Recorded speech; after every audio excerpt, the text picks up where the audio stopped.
Papa Joms may nililinaw sa naging issue na may asawa at anak na daw siya? Hala saan naman ang balita na ito nanggaling mga ka-Jomcar? Ba't may ganto? Lahat ng ito ay masasagot sa naging pahayag ni Papa Joms, kaya sana po ay panoorin niyo po hanggang dulo mga ka-Jomcar ha, para malaman ang kabuuhang pahayag ni Papa Joms. Napayakap na nga lang ang mag-agum dito.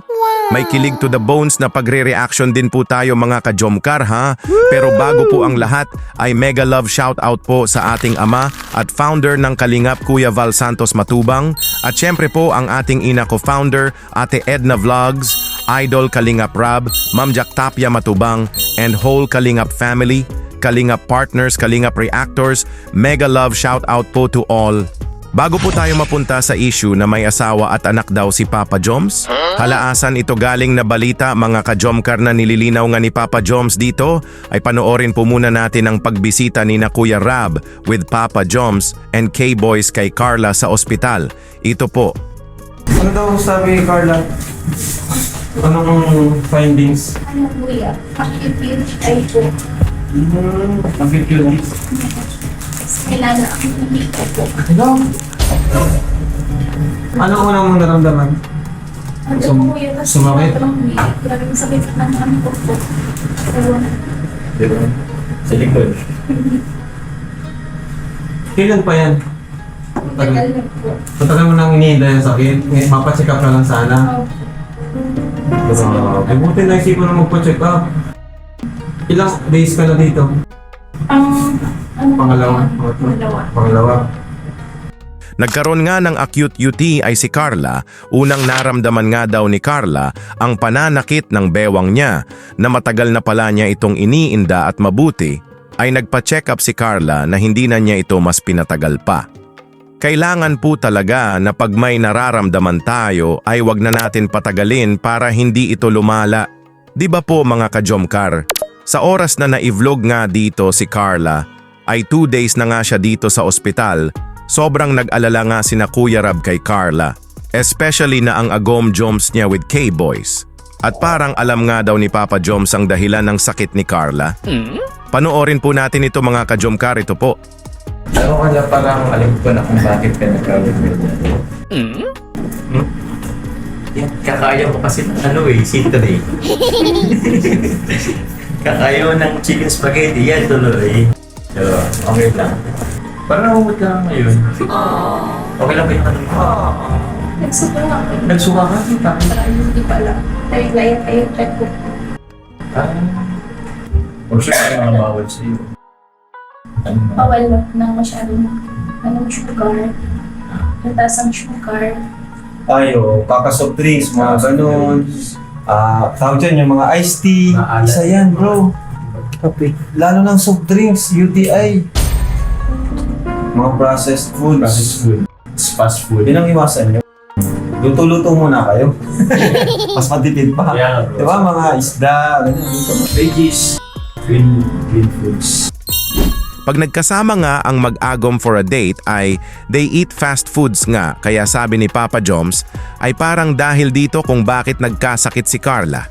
Bawal nga kay Carla sa ngayon ang mataas sa sugar at sabi nga ni Kuya Rab ay balance ang pagkain. Naiwas muna sa ngayon sa fast foods, kumbaga more on healthy foods, veggies, fruits. Kailangan po talaga natin na umiwas sa unhealthy foods para di tayo magkakasakit. Ito po mga ka-Jomcar, kilig to the bones, reaction po tayo ha. Super nakakakilig po talaga ito, promise. Watch po natin ito po. Oh! Sorry, ngayon lang ako naka-visit ko sa'yo. Kaya lang ano sa'yo, bulak ko na. Grabe naman siya. So tingin mo gagaling siya sa bulaklak? Oo bro. Hindi, may naisip ako kung ano pang magpapagaling sa kanya. Ano sa kayo bro? Yakap soon. Pero kanya ka? Ngayon lang siguro. Pero pag wala kami, yayakapin na yan. Ayun nga kasi siguro may Sige, ano na lang. Hindi mo sinabi. Kasi nakatingin.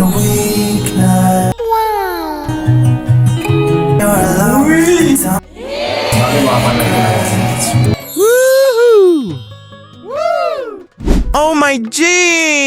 Nakakakilig naman ito, grabe! Sabi nga ni Kuya Rab dito na, yakapsul nga daw ang gamot. Naku po! Nahihiya nga si Carla kaya. Napatalikod nga si Kuya Rab. Oh my G! Kilig to the bones, grabe! Hug each other nga ang mag-agom dito. Naku po! This is forever love na po talaga, yehey! Ano mga basher? Iiyak na naman kayo? Oh yeah. Gagawa na naman kayo ng issue para sirain ng Jomcar? Hindi nyo kayang down ang tambalang Papa Joms at Carla? That's right. Dahil Jomcar matatag loving each other until forever? Na kahit anong pagsubok pa yan ay kakayanin ng magkasama? Kaya sa naging issue ni Papa Joms na may asawa at anak na daw siya? Grabe naman kayo mga basher, ba't kayo ganyan? Ito po mga ka-Jomcar Papa Joms, may nililinaw para sa lahat, ito po. Baka na-stress din si Carla dun sa mga naririnig niya, sa mga issue. Hindi. Ay, hindi. Hindi ba? Joms, totoo ba yun? Ba't Pinamit pinamit sa sa issue? issue ko, wala nga ako. Wala nga akong girlfriend, wala nga akong anak. Eh, naka, may girlfriend ka daw eh. May asawa ka nga daw eh. Bukod dito, wala nga. Wala nga. Wala akong asawa, wala akong anak. Gano'n, grabe sila. Grabe nga dito. Parang lahat na lang ng issue, iba to sa'yo. Lahat na ako. May anak ko eh. May asawa. May asawa. Masanda. Kaya ko kung nakakaabot din sa iyo. Naano ko na lang sa mga reactor. Gulat na lang ako. Pero ang mahalaga, di naman pala na-stress si Carl. That is Nitiwala siya right. kay Jones. It's very clear nga sa atin mga ka-Jomcar na Carla ay di nga na-stress sa mga naririnig niya, mga issue kasi may tiwala siya sa bebe Joms niya. Sabi nga dito ni Papa Joms na bukod sa bebe Carla niya ay wala na siyang ibang mahal. Ang bebe Carla lang niya ang nagpapatibok ng puso niya na until forever ay mamahalin niya ito. Kaya tayong mga solid Jomcar ay kung ano pa man na issue ang dumating ay baliwala sa atin yan dahil alam natin na ang mag-agom ay matatag at ang kanilang pagmamahalan ay hanggang sa dulo ng walang hanggan. That's Di ba right. po? To all solid Jomcar, ay please comment po tayo ng Jomcar matatag. Love is forever, ha? Diyan po sa comment section, let's all show our support. Dito muna lang po tayo mga ka-Jomcar, ha? See you po to our next reaction video. Thank you po! Oh yes. What's the point of living?